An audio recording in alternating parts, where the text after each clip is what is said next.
Jon is done. Jon Fitch retired, done, laid the gloves down.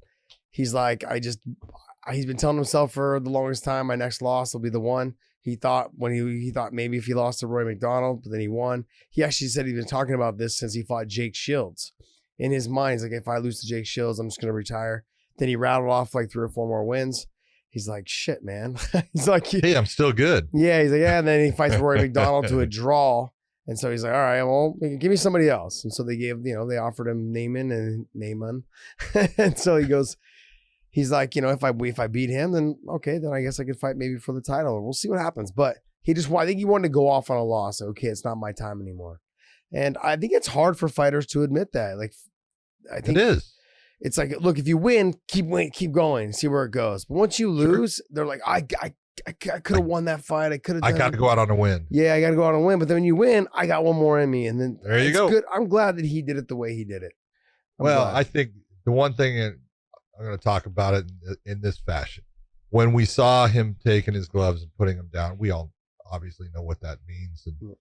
And everybody in that arena that was there stood up and started applauding Jon Fitch because of what Jon Fitch has accomplished in MMA, be it when he was, young in his career, when he ended up going to the UFC, fighting for the title against George St. Pierre, representing himself always as a true professional and a gentleman and a sportsman, going to the World Series of Fighting, losing that first fight against Josh Berkman when everyone said, oh, he's going to kill Josh Berkman, and then coming back and winning the title there. You gotta really respect what Jon Fitch has done in his career, being a guy that he's a good athlete, but he's not that supreme athlete. No. He's that grinder athlete. He's the guy that outworks you. Mm-hmm. And Jon Fitch is the epitome of showing you, if you work hard, you can make things happen. Yeah. And he outworks his opponent. And I will say that, when I came out of that after talking with him, my broadcast partner had tears in his eye. And it's okay. I really respect that about you, that, hey, that's sad. It is, but it's a sad moment, but it's a good moment. And it's good that Jon is going out on his terms, because when you can make the decision, when somebody else is making the decision for you, that's always rough. But when it's you making the decision, hey, I've thought about this. This is the time. Congratulations. I thank you, Jon Fitch, for everything that you have done for the sport, that you will continue to do, because you're doing a lot of things, trying to do things for the fighters. You've always been, as I said, a great competitor, a true sportsman, and a class act. And so thank you, man. I've really enjoyed watching you. I was honored to be able to be in the cage with you at times. You're the real deal, brother. I had something in my eye. Okay, so I don't want you to. It was called water. Yeah, it's rough, man. Because I didn't get that opportunity to do what he did, but I also didn't need it. But I felt like it was good for him to do it, because he comes from I think that was something that he always had in mind. Like, okay, I want to do it in the cage at the moment. He's thought about it for a while. Like you said, he thought about it from the Jake Shields fight, and he's rattled off 3 more wins since then, and 1 draw against Roy McDonald. And I want people to understand that everybody in the gym at AK, we knew he was slowing down. We knew that he was sparring less. We knew that he was rationing his training. We knew all these things because he was getting older and he didn't want his body to take the abuse. But it worked out, and every time he was going, he was worked winning. Out for him. He was winning. And we were like, well, what are you doing? Like, you're not training. I feel like you're not training as hard. He's like, no, I'm just training smarter.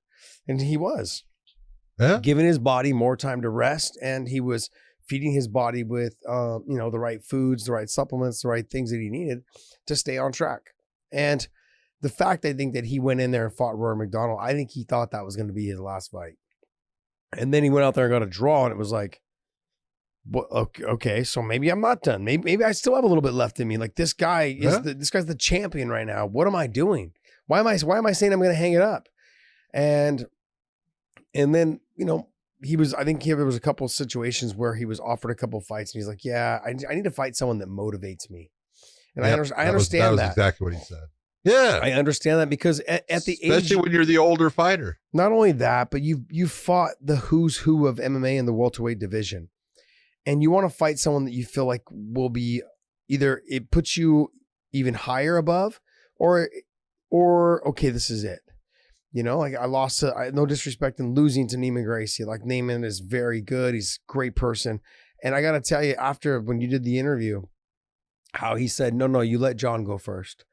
And I was just like, and love the guy. That was a little bit of what got me too, was like, let him have his moment. Let him go first and have his moment. Like, don't put me up there first. You know, like let him go first. It's his night. It's his moment. I know it's a win for me, but you know, Neiman's going to have more.